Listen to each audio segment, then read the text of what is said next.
Oi, meu nome é Giovana e eu vou falar sobre o filme.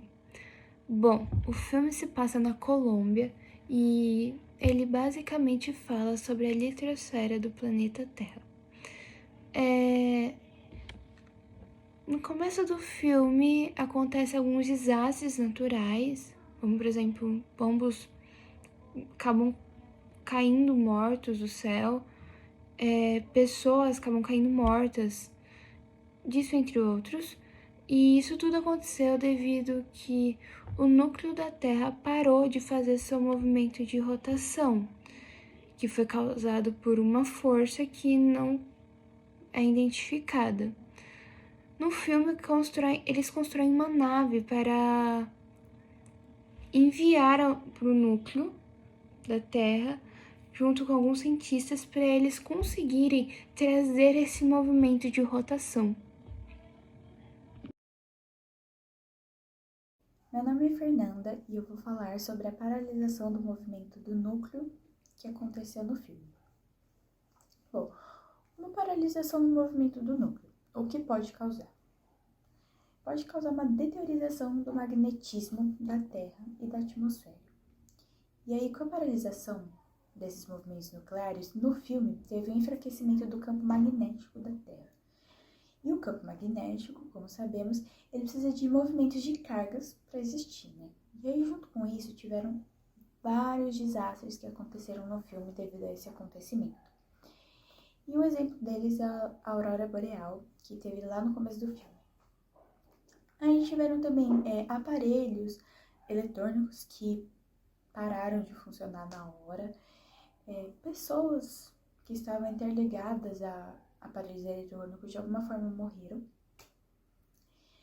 Aves começaram a cair, né? E aí isso se encaixa naquele acontecimento dos pombos que teve lá em Londres, né? Que vários pombos começaram a cair, bater em janela, morrendo na rua. Que também que acontece no começo do filme, né?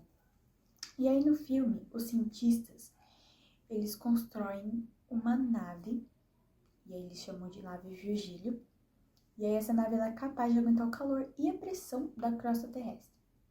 E aí eles tentam passar por todas as camadas até chegar no núcleo para reativá-lo, né? Que era a missão desde o começo do filme, quando teve toda a história da paralisação.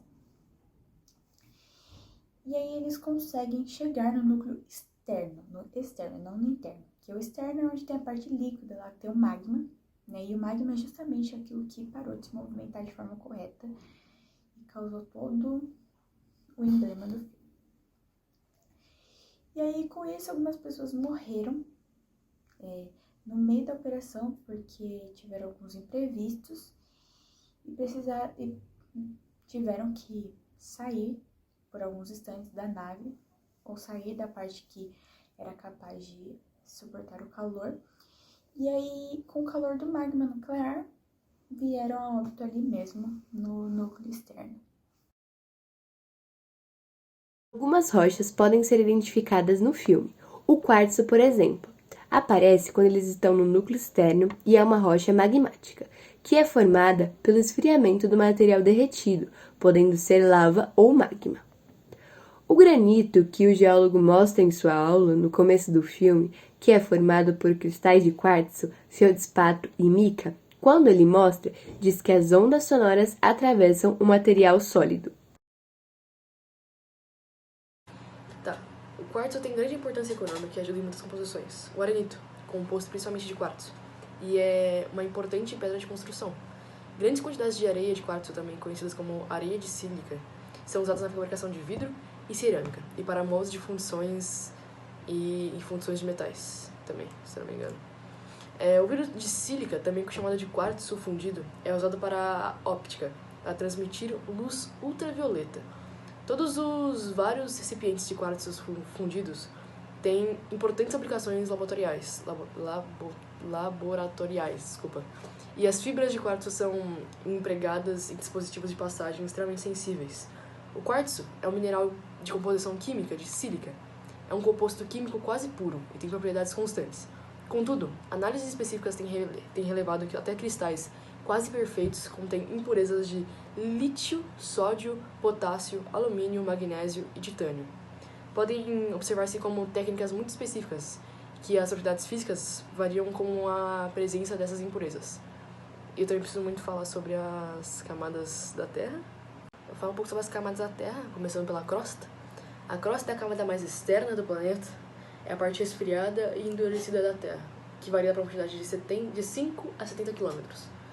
Essa camada representa apenas 1% de todo o mundo da Terra, embora componha toda a superfície e os continentes e o fundo do oceano. Também tem o manto superior. O manto superior da Terra é uma camada muito espessa de rocha dentro, uma camada muito espessa de rocha dentro do planeta, que começa logo abaixo da crosta, a cerca de 10 km sobre os oceanos e a cerca de 35 km sobre os continentes. E termina no topo do manto inferior, a 670 km. As temperaturas variam aproximadamente de 200 graus Celsius no limite superior, com a crosta aproximadamente de 900 graus no limite com o manto inferior. O manto inferior fica entre, nossa, é um número absurdo, 670 e 2.891 km de profundidade. As temperaturas nessa região do planeta podem atingir mais de 2.360 graus na fronteira com o núcleo, excedendo amplamente os pontos de fusão das rochas do manto. No entanto, devido à enorme pressão exercida no manto, a viscosidade e a função são muito limitadas em comparação com o manto superior.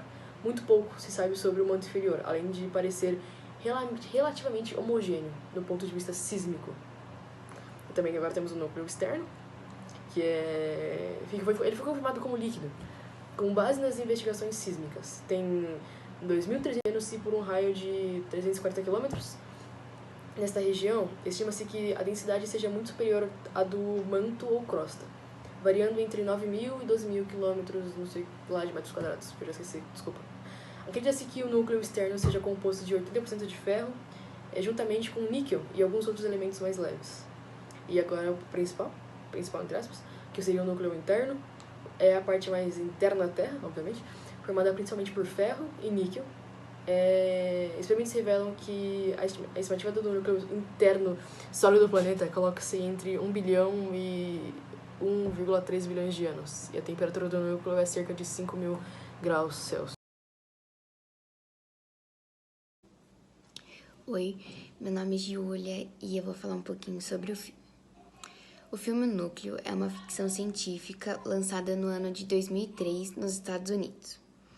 O filme aborda o tema do núcleo e as camadas da Terra. O assunto principal é focado no núcleo da Terra, o que chama a atenção do leitor e de todos que assistem. O filme foi dirigido por John Wyman e com a participação de estrelas como Aaron no papel de Dr. Josh e também Arlie como Major Rebecca. O filme tem a duração de 2 horas e 15 minutos e sua classificação indicativa é de 12 anos de idade. O filme vale muito a pena assistir, porque além de enriquecer, né, o conhecimento de quem assiste, é interessante porque se trata de uma matéria de química também.